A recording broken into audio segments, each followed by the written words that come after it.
alô, meus queridos, sejam muito bem-vindos. Nossa conversa hoje é com o nosso psicólogo, Dr. Jader Mioto. Seja muito bem-vindo. Muito obrigado pelo convite. E olha, é um prazer te receber, né? Até porque é uma conversa que eu tenho muita curiosidade, né? Nós vamos tirar aqui vamos fazer várias perguntas, vamos deixar muito tabu, né? Relacionado à doença mental. E aqui eu tô vendo, doutor, ó, quem não conhece hoje já teve depressão. Sim. Correto? Ou tendo crise de ansiedade. Você é um especialista em casos de alta complexidade? Sim. É isso? Isso. O que significa isso?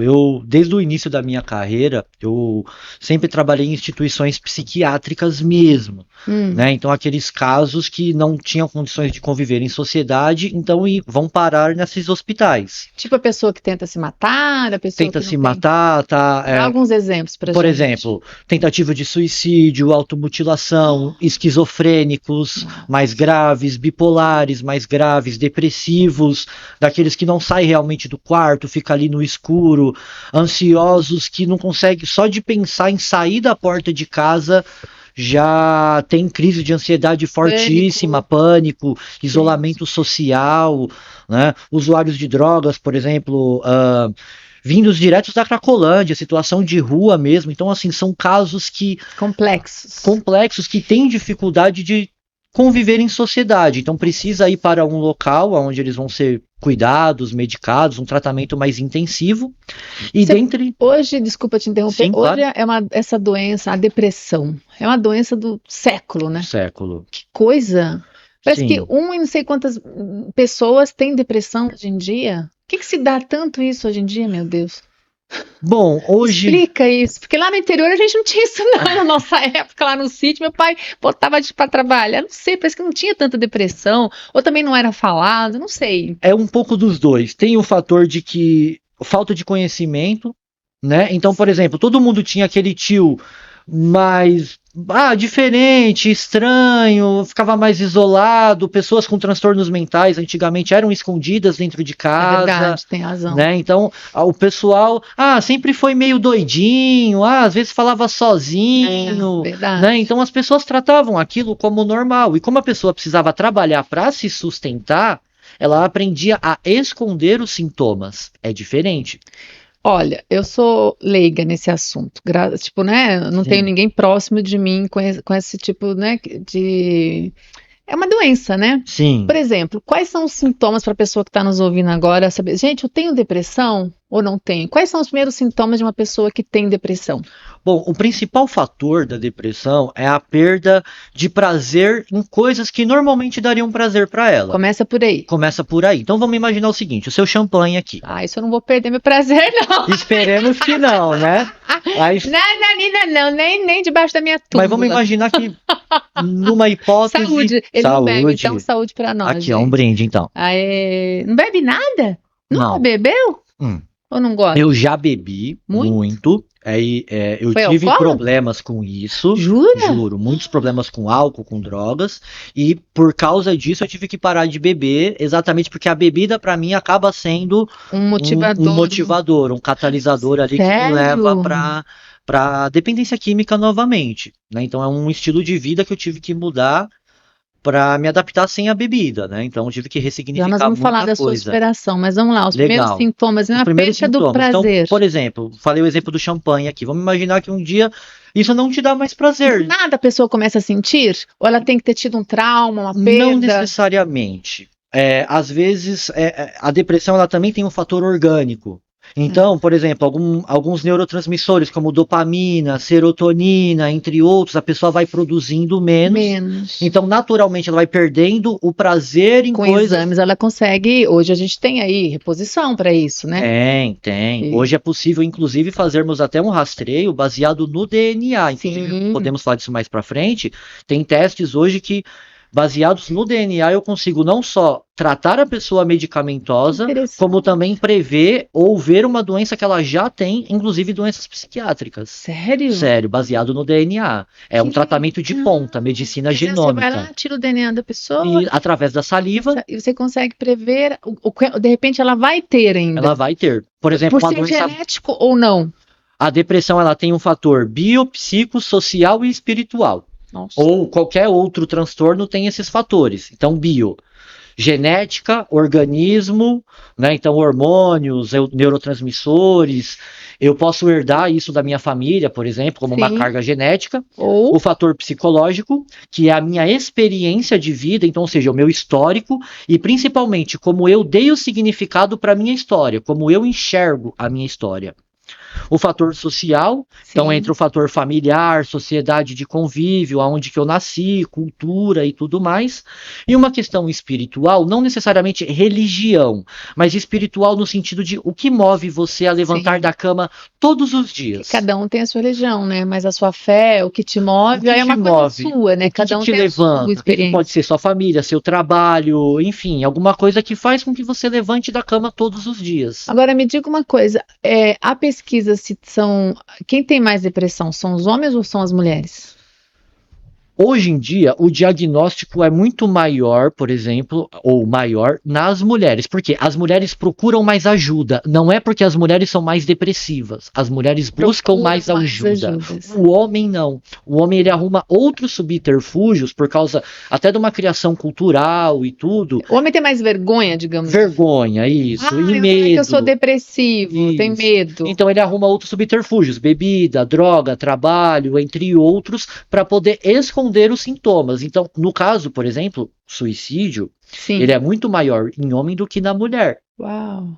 Porque o homem, quando ele tenta suicídio, ele faz uma coisa mais efetiva. Porque ele já está no limite dele, já foi, ele não procurou ajuda. Ele já não aguenta mais. Entendeu? E, doutor, você tem uma história de vida muito intensa, né? De superação mesmo. Me conta sobre você. O que te motivou a estudar a mente humana e ajudar as pessoas com esses mais diversos transtornos? Bom, começou que eu nasci lábio leporino. Para quem não sabe o que é lábio leporino, é uma fissura palatal, ou seja, o meu lábio ele nasceu dividido e eu nasci sem o céu da boca também. Nossa! E os médicos me deram apenas 6 meses de vida. 3 meses, perdão. Nossa, 3 meses de vida. Há 34 anos atrás, quando eu nasci, a medicina não é avançada como era hoje. Sim. Hoje a criança nasce com esse problema, ela já é operada. Na época demorava 6 meses para operar. Então eu passei 6 meses com essa fissura no palato, né, no céu da boca e no lábio aberto, até fazer a cirurgia de correção. Nossa. A partir disso eu fiz várias cirurgias. Então, ou seja, cada médico, cada psicólogo, cada fono, hoje eu falo bem, porque eu fiz muita fono, muita psicologia, muita correção, senão eu falaria fanho, teria uma série de problemas de fala. Sim. Então, todos os pacientes, os profissionais que passaram na minha vida, eles tinham um caso de altíssima complexidade na mão. Claro. Então, não aprendi... tinha né, hoje, a tecnologia que tem hoje, né? Então, tudo era muito arcaico comparado a hoje, né? Muito antigo. Então, eu tive que ir me reconstruindo em cima disso. Você deve ter sofrido muito, né? Na escola, bullying, etc. Porque as crianças são terríveis. De 5, 6 anos com esparadrapo de orelha a orelha, porque tá cheio de ponto, nariz todo reconstruído. Você já é um vencedor, né, doutor? Já nasci contrariando o médico. Não, eu vou vencer.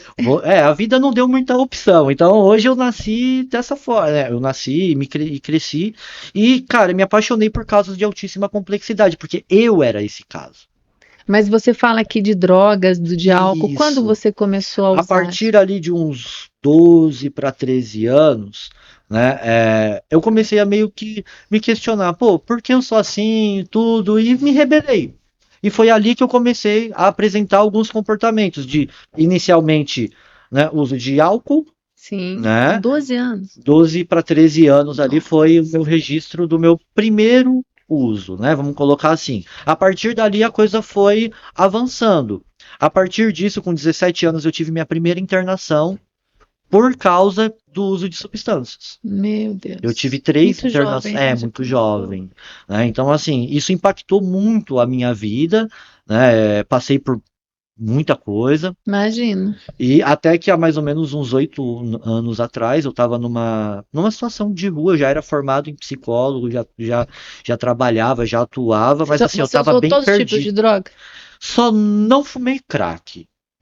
Qual é a droga mais pesada? É o crack? Olha, se nós formos colocar a nível de destruição rápida, o crack é questão de pouquíssimo tempo a pessoa perde tudo. Eu vi uma imagem pra mim que é muito chocante, que eu era apaixonada por ela, né? Sim. Que faleceu naquela imagem ela tava sem os dentes, gente, que é Whitney Houston. Sim. E eu vi aquela mulher naquele filme, né, o guarda-costas, e de repente tem uma imagem Lindíssima. dela numa boca de lixo, ela sem dentes. Aquilo lá ficou tão gravado na minha cabeça. Eu falei, meu Deus, como uma pessoa pode chegar a esse estado? A esse estado. Porque, assim, tem um estudo científico de um ratinho, que foi quando eles descobriram o local do nosso cérebro que é responsável pelo prazer.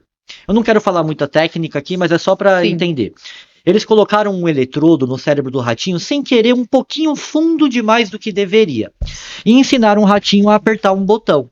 Nessa que o ratinho apertava o botão, dava um choquinho, só que bem no sistema de prazer. Só que esse choquinho dava uma explosão de prazer no cérebro do rato. Esse choquinho. Esse choquinho.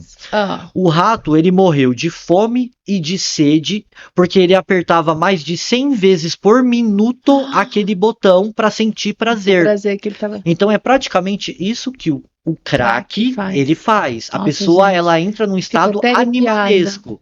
É horroroso. Você sabe que uma das coisas que eu mais tinha medo quando meus filhos entraram na escola era de drogas, né? Então eu conversava desde pequeno muito com eles, né? O Vitor White tem 18 anos hoje e graças a Deus ele chegava em casa assim, mamãe, eu vi o menino lá, mamãe fumando maconha, eu saí de perto, porque eu sempre converso, a gente tem que conversar, gente, que droga é uma coisa que não tem volta. Não. Você tem que conversar muito com seus filhos, muito com as pessoas que, né? Eles eram, óbvio, pequenos, eu falava, filho, você pode tudo na vida. Você só não pode usar essa merda que chama droga. Cai fora, você não precisa ser aceito em nenhum lugar, você já é quem é, você é um menino sadio, bonito, inteligente. Quando a mulher vem, porque sempre você tem que ser aceito nessas rodinhas. E aí você sabe o que eu fiz, que eu acho que, não sei se eu fiz certo ou errado, mas eu não me arrependo. Eles tinham uns 12, 13 anos, eu peguei um amigo meu, um delegado, e levei ele numa clínica de dependentes. E eu botei os dois para conversar com os pacientes ali, para ver o estado deles e para contar as histórias. Eles chegaram em casa chocados. Eles falaram, mamãe, eu nunca na minha vida eu quero experimentar isso ou ver isso, porque eles viram como as pessoas estavam ali naquele estado, né, de total dependência com a vida acabada. Sim.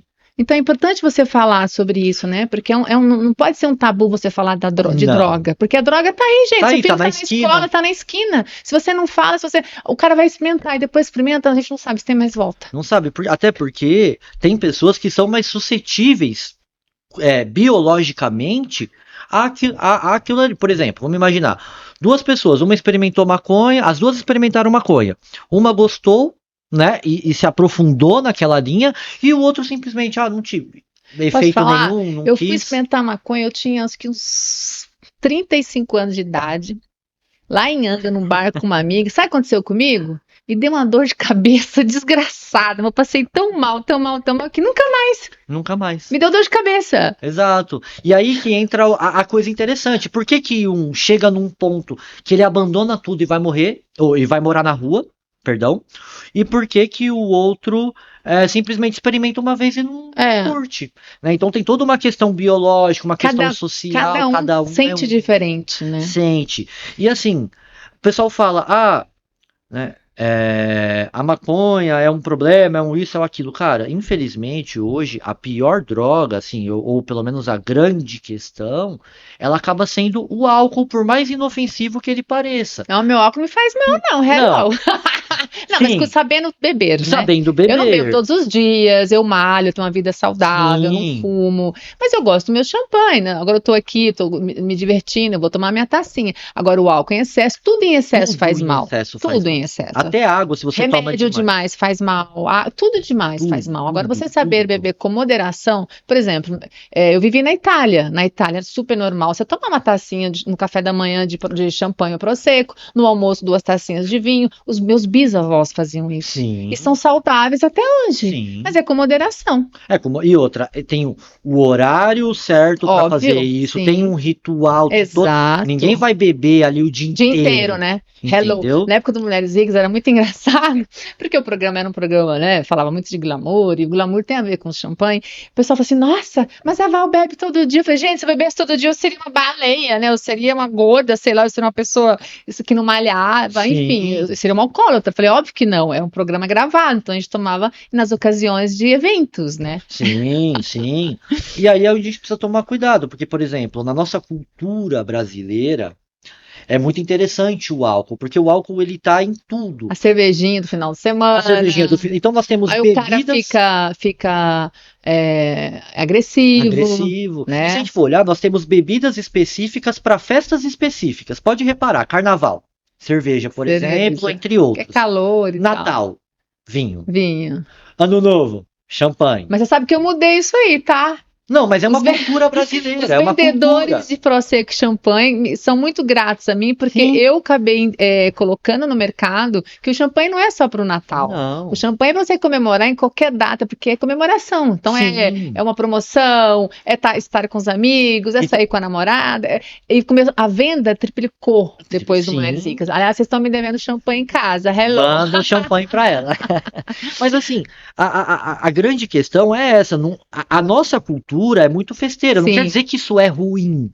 Não, a moderação nada Mas é para ruim. aquelas pessoas que já têm um A problema, predisposição, né? essa cultura nossa facilita muito e até dificulta essa pessoa a entrar em recuperação. Isso é verdade.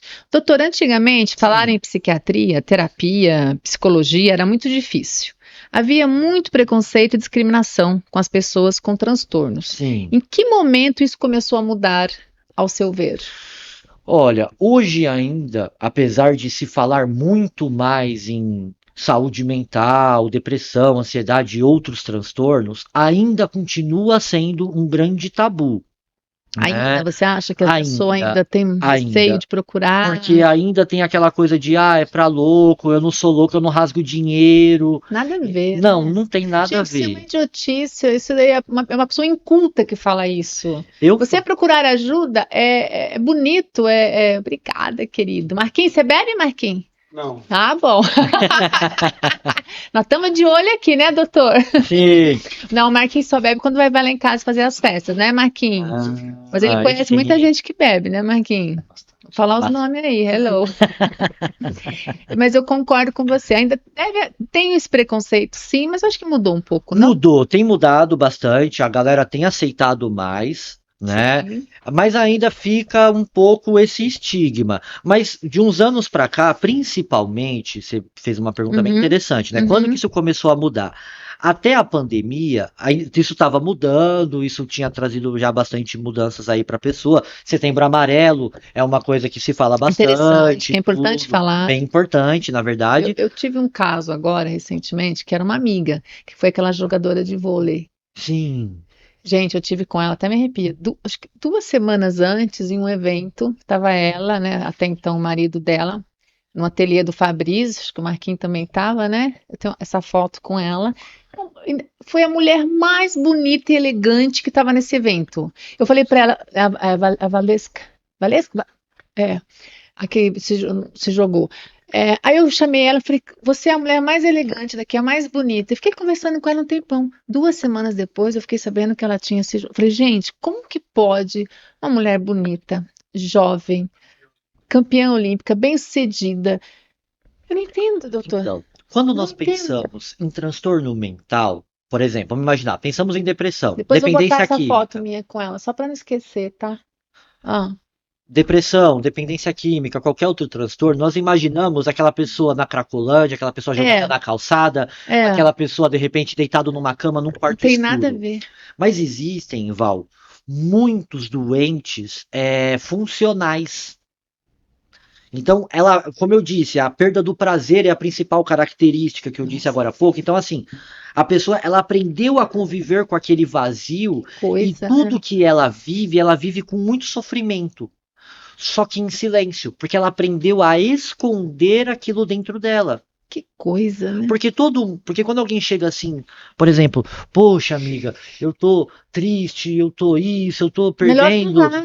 Melhor falar. Só que o ouvinte, muitas das vezes, vem querendo motivar aquela pessoa, colocando tudo que ela tem de bom e não a escuta sem crítica. Isso é bom você falar. Ui, até caiu. Sim, eu não a escuto. Até para saber lidar, né? Saber Às lidar. vezes você tem uma pessoa querida que está nesse Poxa, processo, é bom você saber falar, lidar com isso. Porque aí nós falamos assim, por exemplo, né? O senso comum diz, mas poxa, vamos imaginar aqui, poxa, Val, mas você é isso, é bem sucedida, poxa, tem Por que isso, você tem tem aquilo. isso? Você tem tantos Criticando, né? O que motivos. você está fazendo? É, Você tem exato. tantos motivos para agradecer, mas só que aí a pessoa esquece que isso também é uma questão orgânica, uma questão também do corpo. O corpo também não está reagindo, Entendi. a mente dela já está ali bastante perturbada pelos pensamentos derrotistas, pela aquela visão de mundo negativista. Gente, então o melhor que o outro tem a fazer é só ouvir?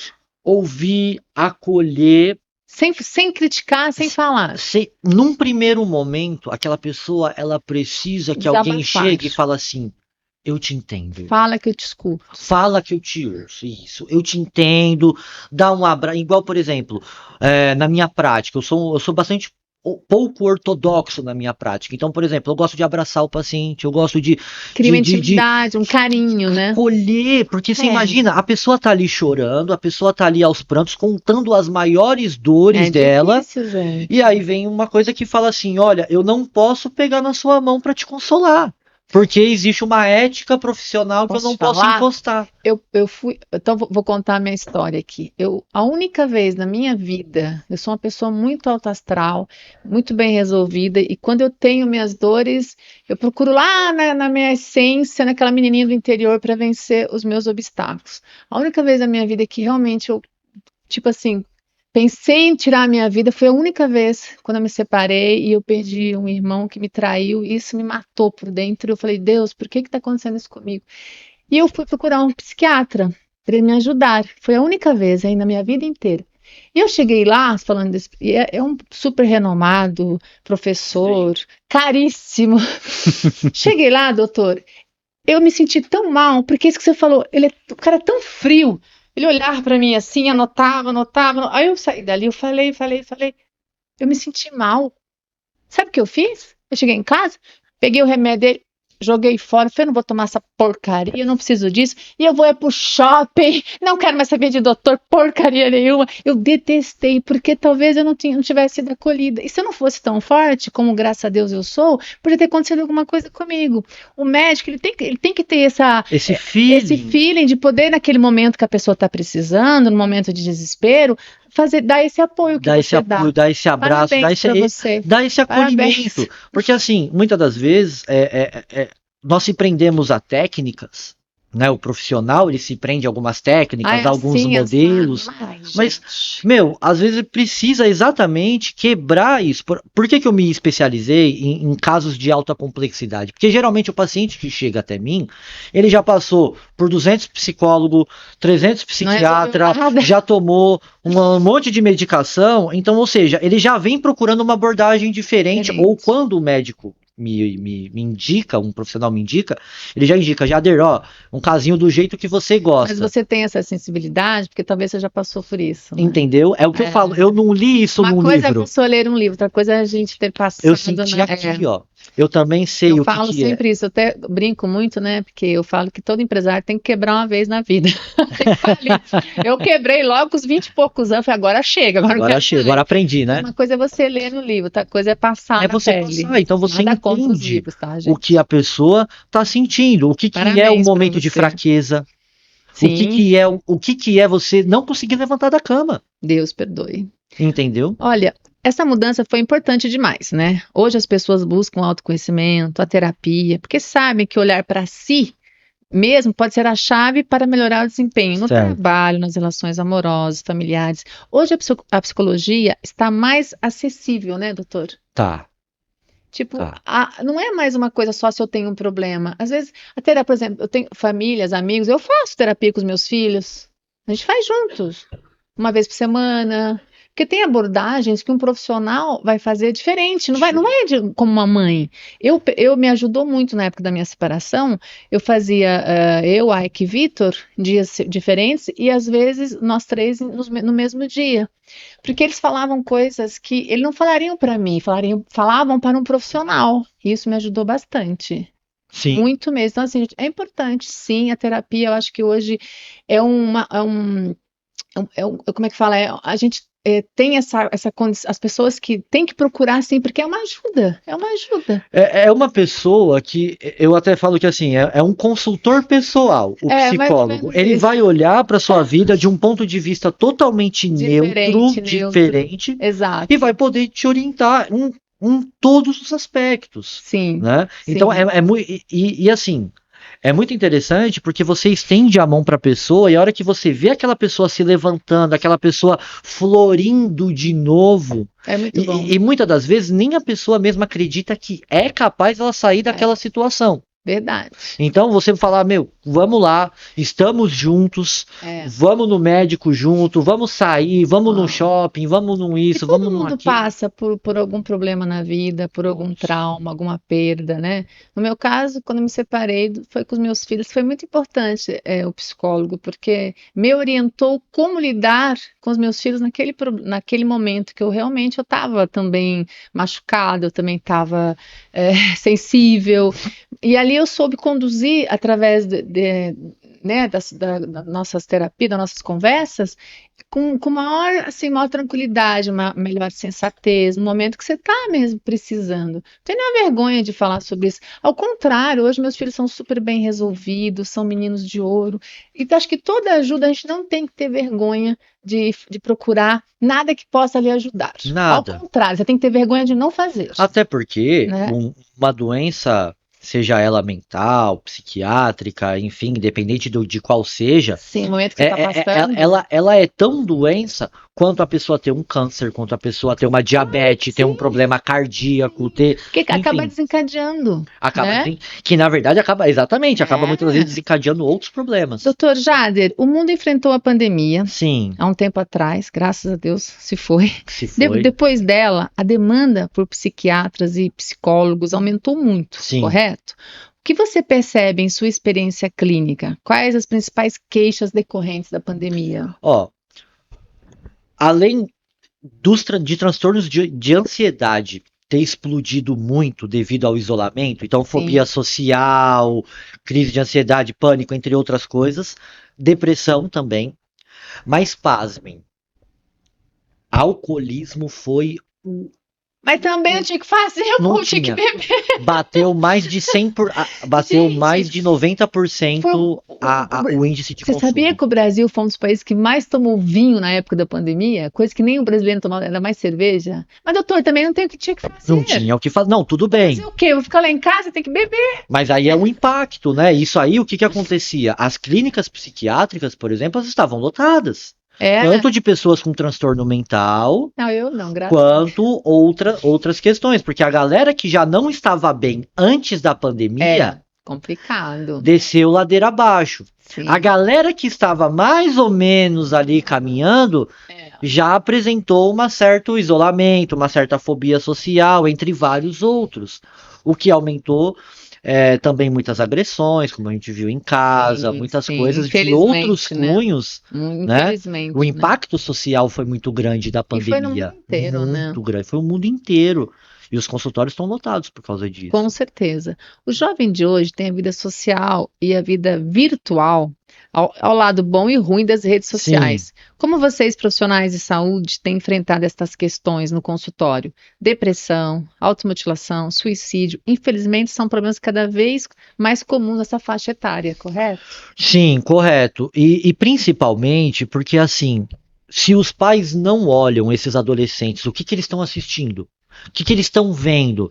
Porque assim, lembrando que até os 19 anos, 30 dias, 29 dias e poucas horas, ele ainda é de responsabilidade do dos pai. pais, sim. Se esse menino tenta, ou essa menina, tenta suicídio, automutilação, isso é responsabilidade dos pais. Então tem que olhar, tem que monitorar. Porque assim, tem páginas e sites específicos para determinados transtornos, onde as pessoas trocam ideias sobre como tentar suicídio, como se mutilar e esconder, transtornos alimentares, como que você burla a alimentação, come demais e mantém-se magra, por exemplo, entre várias outras coisas, né? Então, como que a gente intervém?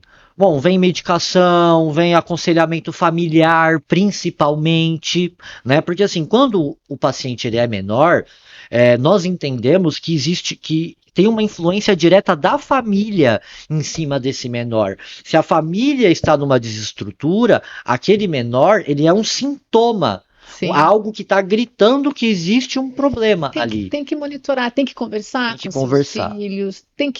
Eu acho assim, gente, eu sempre procurei colocar meus filhos para fazer esporte. Sim. O esporte é um fato que ajuda muito a criança a não ficar... ela se sentir mais autoconfiante, ela sentir mais entrosada socialmente, ser mais sociável. Regular, esse é o ponto. É saber dosar aquilo que nós estávamos falando. Sim. O esporte, atividades fora, ficar ali de repente um pouco na rede social. Não deixa tanta... Eu limito meus filhos, né? Agora não mais, porque já estão fazendo faculdade, só um likezinho fica mal um pouquinho no computador, mas é pouco. Eu falava assim, você quer jogar? Então ele ia para academia, ele fazia judô, jogava futebol, porque, gente, o esporte você tem que pôr seus filhos no esporte, seja qual for o esporte, ajuda muito a criança. Até porque qual que é a base hoje, né?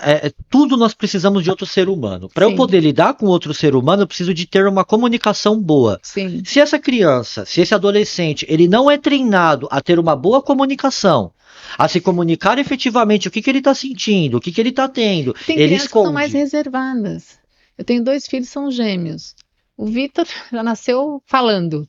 O Ike é super fechado, é muito difícil tirar a coisa dele. Então, e aí que tá, até o que fala, por exemplo, não estou falando do seu filho, mas estou falando assim, uma outra pessoa que fala bastante. Às vezes até o que ela fala é um pouco superficial. Sim, até ela fala, mas algumas coisas nunca se expõe de verdade. E o calado, ele guarda tudo para ele. Que se não apresentar, por exemplo, no hospital que eu trabalhei, peço até desculpas me alongar um pouco, o Hospital Santa Mônica foi um hospital que eu gostei muito de trabalhar. Lá nós tínhamos uma ala infanto-juvenil, né? Então, cara, tivemos pacientes, por exemplo, a gente chegar para a família e falar, olha, não tira. Não tira, não é o momento, a família tirar. E, infelizmente, o paciente efetivar o suicídio. Nossa, gente, que responsabilidade. Então, assim, são confiar no profissional. São casos muito gritantes. São outros que tiveram recaída ou que tiveram alguma coisa mais grave ali. Eu assisti um filme esses dias que era uma jovem que realmente ele enganou os pais, ele estava num hospital, né, clínico lá, de psiquiatria, e aí no filme, ele enganou os pais, eu já estou muito bem, estou não sei o quê, e aí o médico chamou o pai e falou, não tira que ele está correndo risco de vida, aí os pais com dó, não, ele vai lá para casa, parecia uma pessoa super normal. No 3º dia ele suicidou. No 3º dia. Então, assim, infelizmente, é uma coisa tem que ouvir o profissional. Que acontece. Porque o pai e a mãe, gente, a gente acha, a gente tem dó. Não, a gente tem que... Ouça o profissional, porque olha isso, acabou com a família. Acabou infelizmente, infelizmente. Imagina você tirar seu filho ou não ouvindo um profissional, acabou a sua história de vida. Você vai ser um morto-vivo. É muito triste. E isso quando, assim... acaba, né, assim, acabou, a família ainda até segue, né, passa o luto ali, agora e quando essa pessoa, de repente, ela fica inválida, tem uma overdose e fica num estado muito crítico, né, e aí agora a família tem que acompanhar aquela pessoa definhando em vida, muito triste. Entre todos os seus pacientes, assim, você possa relatar uma história que mexeu muito com você, você poderia falar para nós? Eu tenho uma história de uma paciente X. Essa eu conheci ela internada e ela tentou um suicídio assim que ela Deus botou o dedo assim e falou, olha, não é sua hora. E eu conheci ela internada, ela ficava com o cuidador 24 horas. Ela tinha uns 30 e alguma coisa para 40 anos. Ela tinha 2 meninas, né? E nessa, ela recebeu a alta, pediu para passar comigo, comecei o acompanhamento. E no meio do acompanhamento, o pai das crianças toma a guarda dela. Nossa. Então você imagina agora ela sozinha, A mãe é sem a morte. ninguém, É a morte. e ainda o cara simplesmente pega as crianças Filho, e foi deixa eu falar, embora filho da- e foi. Esse merece o E castigo de olha, Deus. essa pessoa, quando ela ia embora do meu consultório, eu fazia até uma prece, assim, Você falava, Deus, sabia que ela, acompanha, porque eu não sei que se ela ela podia vai durar a vida voltar na real? semana que vem. E assim, isso foi em 2017, 2018 ali. Hoje ela tá super bem, recuperou. Mas foi um caso que assim, foi uns 2, 3 anos Não. ali. Ela saiu e falava, olha, ajuda. Quando... Foi um caso bem complexo, entre vários outros. Por exemplo, eu atendo um outro caso de um paciente dependente químico, né? E neurologicamente ele já tá bem. A droga come um pouco do cérebro da pessoa, né? Dá Você dá conversa uma com a boa. pessoa, parece que você não tem continuidade no que ela fala, né? Não É dá. esquisito, né? Porque assim, literalmente, a pessoa, ela não só é o fator do uso de drogas, mas assim, a intensidade do uso de drogas, a quantidade que ela usa, então ela passa dias virado, dias Que usando, loucura, gente. dias bebendo, tudo, falta de sono, tudo isso vai prejudicando o organismo. Então, assim, é um paciente que tem um perfil bastante violento, é um paciente que tem que ficar sob uma supervisão maior, então já tirei ele de hospital, O enfim, é bem ex-drogado, complicado. eles têm esse ditado, é um dia por vez, é isso? Só por hoje. Só por hoje. Só por hoje. Porque assim, é o hoje. Eu preciso vencer o hoje. Eu não sei se amanhã como que vai ser. E torna mais fácil, porque é muito difícil você contemplar. Nunca mais eu vou beber, por exemplo, eu na minha história. Nunca mais eu vou beber, nunca mais é muito tempo. Então, Mas se você não pode beber nada. Se você toma um pouquinho, você quer beber mais ou você não consegue se autocontrolar? por exemplo, Já bebeu na minha muito? história, eu vou falar na minha história. Eu não gosto do efeito do álcool. Então, eu vou para onde? Eu vou para cocaína. Entendeu? Então, eu bebendo é automático. É como se o Tico e o Teco Gente, ligasse a questão com a cocaína. E aí, junto com a cocaína, vem todo aquele comportamento autodestrutivo, entre outras drogas, mais Sim. noites e noites, e se colocar em comportamentos de risco. Sim. Né? Vai parar na comunidade, igual eu frequentava, vai, enfim, vários lugares de altíssimo risco. Você já deve ter visto muita coisa. Muita coisa. Já perdi muitos colegas para droga, muitos conhecidos. Nossa, que difícil enfim, é uma situação bem complicada. Né? Qual foi, tipo, o pior momento para você? Cara, quando o você pior tava... momento. Você falou assim, agora eu tô no fundo do poço agora mesmo. Foi mais ou menos ali por volta do dia 15 de outubro de 2016. Por quê? Eu ainda trabalhava, era a única coisa que eu tinha. Minha família não me aguentava mais, então já tinha me mandado embora de casa. Minha esposa também não me aguentava mais, a gente já tinha se separado. Foi quando eu estava abrindo uma sacola de lixo para ver o que tinha dentro para comer, porque eu estava há vários dias já na rua mesmo. Ninguém sabia onde eu estava, e aí eu olhei para cima e falei, olha, se tem alguém aí em cima, me tira daqui, senão eu vou morrer.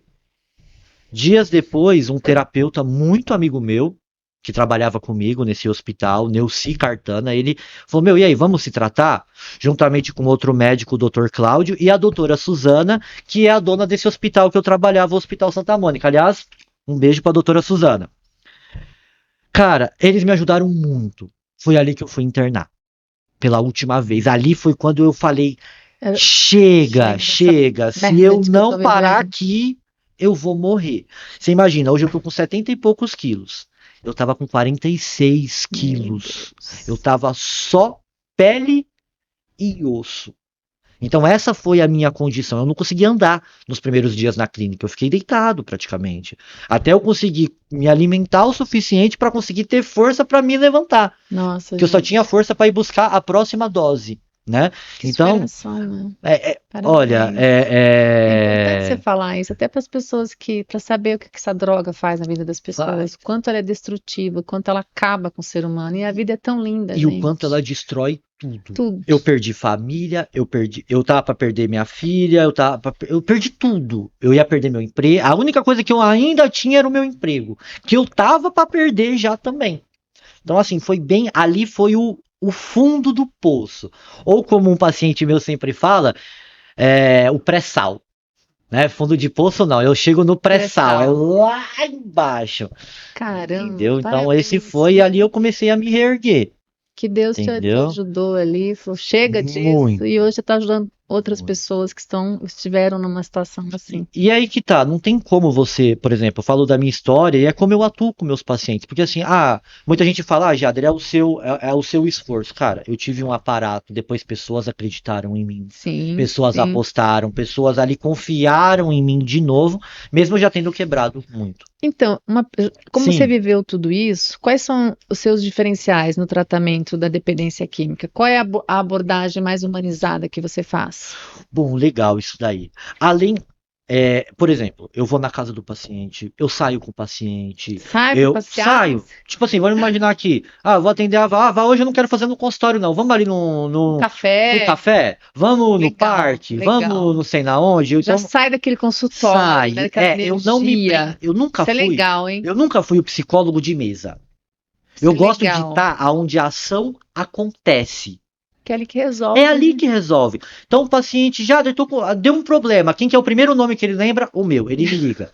Jader, tô aqui não sei na onde, precisa me buscar, precisa isso, Legal essa tô no abordagem. hospital, tô em casa, tô no meio da rua, já fui buscar paciente em outra cidade, já fui pra praia atender paciente, que o paciente Sério? lá deu um trabalho lá, fui lá ter que.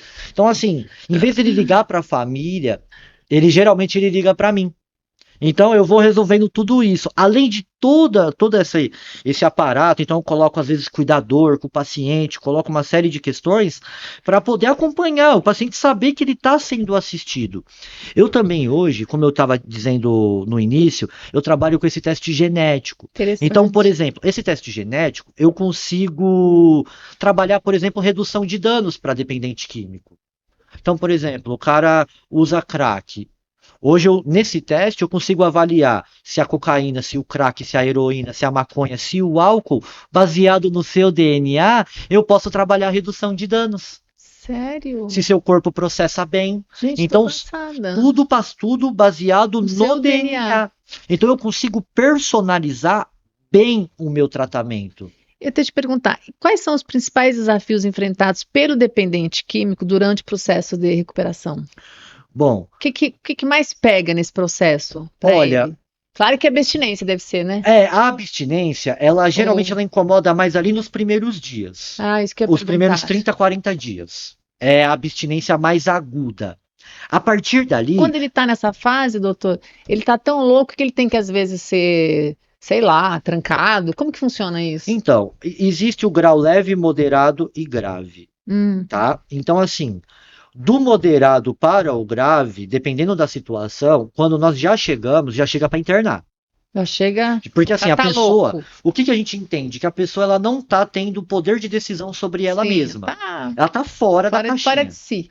Então, primeira coisa, interna, medica e desintoxica. Então, a Hum. medicação é para ajudar a pessoa a viver com menos sofrimento, a abstinência e os sintomas físicos Vai decorrentes. medicando até ela.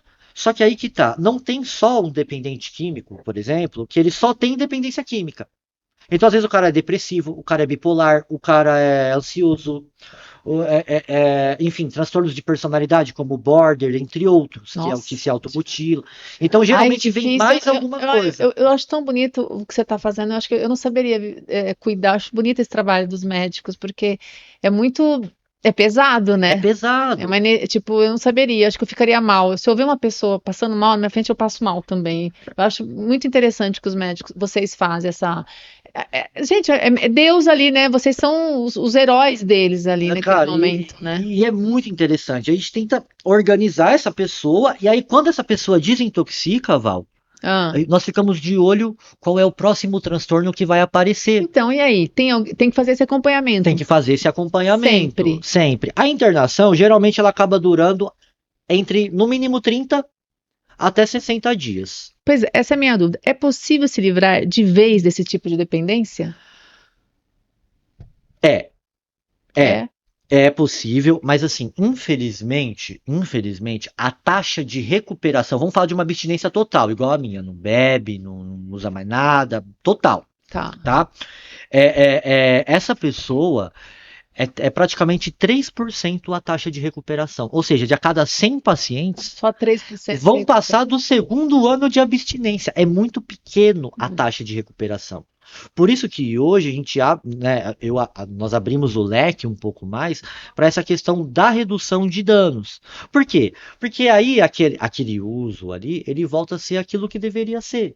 Recreativo, para comemorar, para curtir, para tirar um lazer. Não para se matar. Não a droga, ou a droga também. Então, mas aí a gente entra numa questão que, se a taxa de recuperação é de 3%, então 97% não para. Então, como ele não para, ele vai continuar destruindo tudo. Esses dias eu vi aí que estão dando uma vacina contra a cocaína. Existe? Existem várias tentativas, existem várias coisas. Daqui a pouco a gente vai ter uma vacina contra essas drogas, gente? Pelo amor de Deus. É possível, talvez ou não. Isso aí são estudos que volta e meia surge alguma coisa. Você chegou a ver sobre essa vacina da cocaína? Eu vi muito pouco sobre essa vacina, né? Muito pouco mesmo, mas assim, tenho minhas ressalvas em relação a algumas coisas, porque é como se prometesse o seguinte para o dependente químico, né? Olha, você pode usar que o efeito não vai ser o mesmo que seria... Ou, com a vacina, você não vai ter mais vontade de usar. Não vai ter mais vontade de usar, mas só que aí que tá. Será que a droga, ela é só uma questão fisiológica? Não. Ela tem uma questão emocional. Ela tem uma questão social, como eu expliquei, festas específicas para coisas específicas, né? Então ela tem uma série de fatores que é muito maior do que só aquilo dali. Porque, por exemplo, o usuário de drogas, ele pode até parar de usar droga. Só que ele vai ficar compulsivo por outra coisa, porque a questão não é a droga. A questão é a compulsão e a obsessão. Então, obsessão, pensamento fixo, aquele pensamento, eu quero. E a compulsão, que é uma hora que ela começa, ela não para. Não sabe parar. Não sabe parar. Então, por mais que ela pare de usar drogas, ela pode começar a comer. Você acredita que uma pessoa possa usar drogas socialmente? Sim e não. Como eu disse, tem um fator genético de como que a pessoa processa aquilo dali, um fator biológico, um fator social e tudo mais, né? Eu não acredito, porque eu acho que eu não sou médica, não, né? Óbvio, eu respeito, mas eu não acredito que a pessoa possa usar socialmente. Eu já conheci, mas eu uso em festas, conhecidos, não amigos, mas conhecidos. Eu uso socialmente, eu uso para trabalhar, ninguém sabe. Eu falei, duvido que seja assim, porque uma pessoa é um dependente. Mas a pessoa sempre vai dar uma abusada, de um jeito ou de outro. Tipo, eu não preciso tomar champanhe hoje, amanhã, eu posso ficar uma semana sem tomar. Uma semana. 1 mês sem tomar, eu fico. Mas eu acho que o cara que usa socialmente, ele vai usar sempre. Ele vai usar sempre. E aí que tá. Você pega a redução de danos exatamente para esse caso que a pessoa não consegue parar. Isso é interessante. Então, ou seja, ela vai usar independente de eu trabalhar para ela parar de usar ou não. Sim. Entendi. Então, o que nós fazemos? Nós tentamos colocar isso dentro de uma caixinha. Sim. Aonde ela teria o dia D ou os momentos para poder fazer para reduzir o dano. Entendi. Ela não quer dizer que o dano não vai ser causado, vai causar algum tipo de dano, de consequência negativa. As pessoas mais felizes, elas usam menos, né? Porque ela não... dentro da medicina genômica, que é esse teste de DNA e tudo, o Dr. Reinaldo Segre, que é o médico que eu trabalho, tudo, nós entendemos que assim, a felicidade ela é composto por um corpo quimicamente equilibrado. Sim. Então, se eu tô um corpo quimicamente equilibrado, eu vou fazer boas decisões, eu vou cuidar do meu físico, eu vou cuidar do meu emocional, eu vou cuidar... As pessoas falam, a pessoa mais feliz, ela tá menos... Ela toma melhores decisões. E o mais feliz, gente, independe de ter dinheiro, independente de você estar casada ou solteira ou com filho. É você se sentir feliz consigo mesma. Você já viu aquela expressão, eu prefiro ser depressivo na Disney? Exato. Por exemplo, ou na França? Eu prefiro chorar em Paris. Em Paris, né? Eu tratei uma paciente que ela deu esse depoimento num grupo, eu falei exatamente essa frase, ela falou, eu estive na Disney, passei uma semana na Disney, 4 dias eu não consegui sair do meu quarto, porque a depressão não me permitia eu ir curtir. 3 dias eu saía algumas horinhas e voltava. Saía um pouquinho e voltava. Saía, pelo menos. Saía, mas só que aí que tá. Agora você imagina isso. A pessoa, além de estar lá, ela assim, cara, eu tô na Disney e eu não tô conseguindo estar feliz. Mas não é onde você está, né? Não é. A felicidade independe de onde você está, com quem esteja. Eu tô falando até e financeiramente também. Eu conheço pessoas muito ricas, muito, mas muito mesmo, que têm um grau de depressão.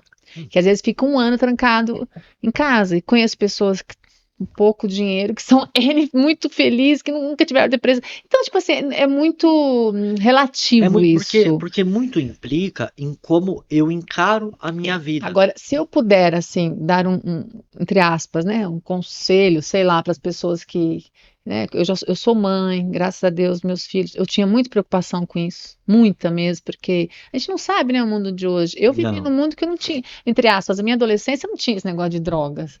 Na escola ninguém sabia o que era. Era diferente anteriormente, né? Eu morei no interior, no sítio, então eu nem sabia o que era isso. Tô te falando, a primeira vez na minha vida que eu fui experimentar maconha foi lá em Angra, eu tinha 30 e poucos anos de idade e me deu uma dor de cabeça que eu quase morri. Então foi a primeira vez, a gente vivia num mundo diferente. Mas assim, quando as pessoas estão com problemas, eu acho que você tem que primeiro se sentir feliz com você. A vida da gente é uma só. Ninguém vai morrer por você, ninguém vai pagar suas contas. Você não tem que ficar preocupado com as pessoas te julgar, sabe? Procura ser feliz com você mesmo. Descubra o que você gosta. Se é viajar, se é malhar, sabe? Se é namorar. Porque isso vai te dar, vai te causar mais felicidade. E a gratidão também. E não a pessoa mais grata, a pessoa mais feliz. Concorda? Sim, concordo. E não se levar tão a sério. A vida grande parte dos adoecimentos mentais. As pessoas ficam muito preocupadas com tudo. O perfeccionismo, a necessidade de ser perfeita, a necessidade de parecer perfeito. E mais, vou te falar.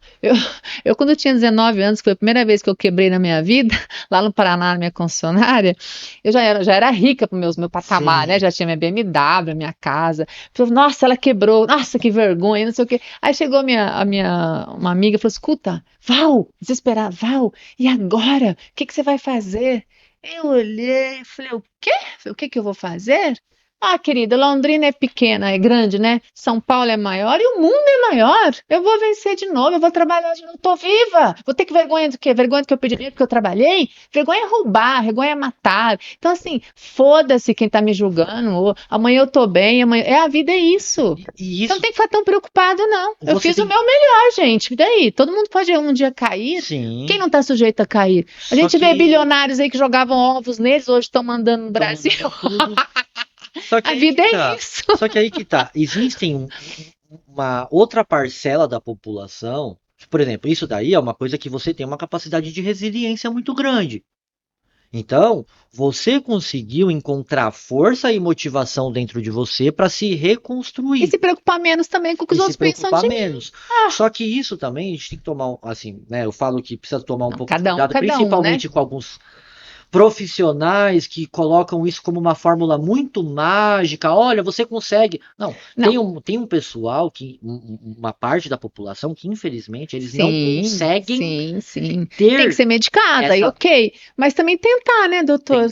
Não ficar tanto pensando nos outros, não ficar tanto para baixo, né? Tentar pelo menos, né? E muitas das vezes, se não conseguir, procure sim. Tem que procurar sempre. Eu acho que você procurar um médico, procurar um profissional, eu acho que independe da sua superação. Sim. Se a minha é mais rápida, se a minha não é. Mas você tem que procurar mesmo. Mas... E tudo começa com o primeiro passo, que foi o que você me falou. Não, eu sacudi a poeira. Dane-se, vambora. Né? Olha, doutor, muitas pessoas que estão nos assistindo agora podem estar passando por problemas, como dependência química, vícios. Que orientação você deixaria para as famílias e como prevenir ou identificar logo no começo os primeiros sinais? Bom, Geralmente, num padrão, o uso começa mais ali na adolescência. A gente colocar num padrão ali no início da adolescência. Tem aqueles que usam tardiamente, é incomum, mas acontece. Então, coisas que é bom ficar de olho. Os sinais, Os por exemplo. sinais, por exemplo, olhos vermelhos, fome excessiva e desmotivada, no caso, por exemplo, de uma maconha. Por mais que a Fome maconha excessiva, come em excessivo, olhos olhos vermelhos, né, vermelhos. caído, né? Você percebe também, por mais que a maconha ela parece que ela é relaxante, quando a pessoa sai do efeito dela, geralmente ela acaba ficando mais estressada, mais Nervosa? nervosa, mais ríspida. Então você percebe uma mudança de Temperamento. comportamento e temperamento assim muito grande comparado ao padrão. Então imagina seu filho, começou a sair sem dar satisfação, a sumir, a voltar Mudar o com. padrão dele de comportamento, comportamental. Bom, vamos lá, comportamental. Então, de novo, padrão de sono desregulado, ou Uhum. dorme demais, dorme de menos, né? Fome excessiva se for maconha, olhos vermelhos, se for cocaína, ficar de olho, por exemplo, sangue em lençol, Sangue, lençol? sol, porque a cocaína muitas das vezes ela, Sim. ela No nariz? o nariz, os vasos sanguíneos, né? Ela, ela, Sim. ela machuca. Dilata. E ela machuca, Sangra. o vaso sanguíneo e sangra. Então, toalha, sangrar, a pessoa. Sabe aquela renite que nunca passa? Aquele Sei. resfriado, começa a ficar de olho. A pessoa tá toda hora, né? Fica de olho. Então, assim, isso são alguns sintomas que você pode começar. E aí, no caso da cocaína, falta de sono, emagrecimento desmotivado. Então, a pessoa começa a emagrecer, em alguns casos, perde o apetite muito, ela vai ficando mais agressiva, mais estressada, enfim, são vários fatores ali que dá. O crack é muito rápido você ver, que a pessoa fica num estado calamitoso mesmo, de uma aparência Ela física não muito come, rápido, perde os dentes, né? perde os dentes, porque Meu vai. E Deus. assim, é muito Ai. engraçado nós falarmos do crack, mas a gente esquece que a cocaína, ela é a base do crack. Ah, Então, é? ou seja, o crack ele vem da cocaína. Então, muitos comportamentos que a gente vê no crack, de forma mais amena, mas nós vemos na cocaína. Então, por exemplo, perda de controle financeiro. A pessoa começa a gastar muito dinheiro em prol daquilo, porque custa caro manter. Aí Sim. é a droga, é a bebida, e por aí vai indo, né? E vários outros comportamentos autodestrutivos. Então você vê o autocuidado da pessoa começa a ficar cada vez mais prejudicado, barba, cabelo Sim. maior. Ela ainda não está num estado de parecer um morador Drogado. de rua, alguma coisa assim. Mas você já percebe algumas faltas de cuidado, pele opaca, enfim, e a pessoa ela vai pouco a pouco apresentando desmotivação em continuar vivendo, Nossa, é bom entendeu? a gente ficar um alerta aí, É, é né? bem, é bem Para complicado. todos. No caso do álcool, o odor normal, né, do Sim. álcool, enfim, mas é sempre bom ficar de olho, né, porque aonde que se instala o vício? É na quantidade? Não, é na frequência. É na Na frequência. frequência também. Então, por exemplo, mas ele só toma uma dosezinha para abrir o apetite. Um exemplo. Sim. Mas é sagrado aquela dose abrir o apetite. Mas só bebe no final de semana. Mas o final de semana começa quinta-feira e termina domingo de Aí madrugada. too much. Então ele senta o aço ali. Então são várias coisas que já Ficar. pode ser caracterizado uma dependência, Sim. mas que a pessoa parece, não, eu, Eu eu tô uso só bem. de final de semana. Eu sou um usuário recreativo. Não, não é. Gente, droga é o nome, né? Droga, né? Droga. Acho que a gente tem que procurar, né, se apegar muito em Deus, na família, né, doutor? E os vícios, assim, até desculpa eu te cortar, e Hum. outros vícios em volta. A gente fala de droga, mas tem pessoas farmacodependentes, ou seja, dependente Muitas, de remédio. mas muito, eu conheço vários. Trabalho, workaholic, trabalha demais, Sim, não para, limpeza, entre vários outros vícios que a pessoa vai tendo, que café, comer demais, comer de menos. Tem sim, pessoas que nervosas comem demais, tem pessoas comem que nervosas demais. não comem nada. Então, Fiquem atentos, né, fiquem gente? A atentos vida ao é tão vício. boa, a vida é tão maravilhosa, né? A gente não pode deixar essa porcaria dessa droga Tomar conta. tomar conta da gente, da nossa vida, não é, doutor? Com certeza. Olha, eu quero agradecer, muito Eu te obrigada. Foi agradeço. muito. esclarecedor, né, para todos que estão ouvindo aí. A gente tem que falar sobre isso sim, porque droga é uma droga. Droga é uma droga. Muito obrigada, Eu viu? que agradeço. Você é um vencedor, Obrigado. viu? Olha, parabéns pela sua história de vida. Obrigado. É um vencedor já quando nasceu. Já comecei vencendo. Obrigado. Hello, Daval vai ficando por aqui. Muito obrigada a todos. Hello.